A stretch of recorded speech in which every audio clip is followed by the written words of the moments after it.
Tollywood box office కు June నెల కీలకం కానుంది. గత 2 నెలలుగా చాలా థియేటర్లు కనీస నిర్వహణ ఖర్చులకు సరిపడ కలెక్షన్లు రాక లబోదిబోమంటున్నాయి.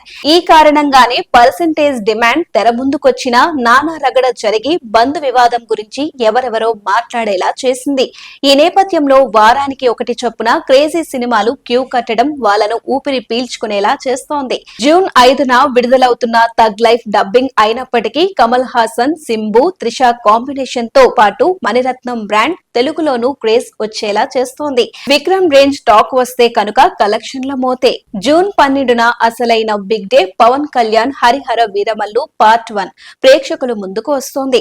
ఏపీ డిప్యూటీ సీఎం అయ్యాక వస్తున్న మొదటి పవర్ స్టార్ మూవీ. బజ్ సంగతి ఎలా ఉన్నా వెల్కమ్ గ్రాండ్ గా ఉండబోతోంది. నిర్మాత ఏఎం రత్నం చూపిస్తున్న కాన్ఫిడెన్స్ కనుక నిజమయ్యే పక్షంలో బాహుబలి, పుష్ప రేంజ్ రికార్డులను ఆశించవచ్చు. ఓపెనింగ్స్ ఎంత భారీగా వచ్చినా అవి నిలవాలంటే మాత్రం టాక్ చాలా ముఖ్యం.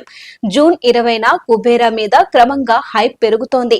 ధనుష్, నాగార్జునల తొలి కలయికకి Sekhar Kammula తోడవ్వడం family audience mass ని తిప్పుకునేలా ఉంది.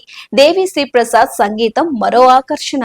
జూన్ 27 చివరి వారంలో మంచు విష్ణు కన్నప్పతో వచ్చేస్తాడు. ప్రభాస్, అక్షయ్ కుమార్, మోహన్ లాల్ క్యామియోలు బయట మార్కెట్లలో బిజినెస్ పరంగా బాగా హెల్ప్ అవుతాయని విష్ణు భావిస్తున్నాడు. కంటెంట్ మీద నమ్మకంతో ఓటీటీ డీల్ ఆలస్యమవుతున్నా సరే తొందరపడటం లేదు. చాలా పెద్ద క్యాన్వాస్ కావటంతో పాటు హిట్ టాక్ వస్తే చాలు నార్త్ లోనూ దీన్ని బాగా రిసీవ్ చేసుకునే అవకాశాలు పుష్కలంగా ఉన్నాయి.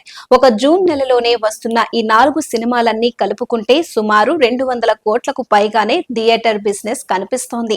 ఇవన్నీ జనాలకు కనెక్ట్ అయిపోయి క్లిక్ అయితే కనకవర్షమే.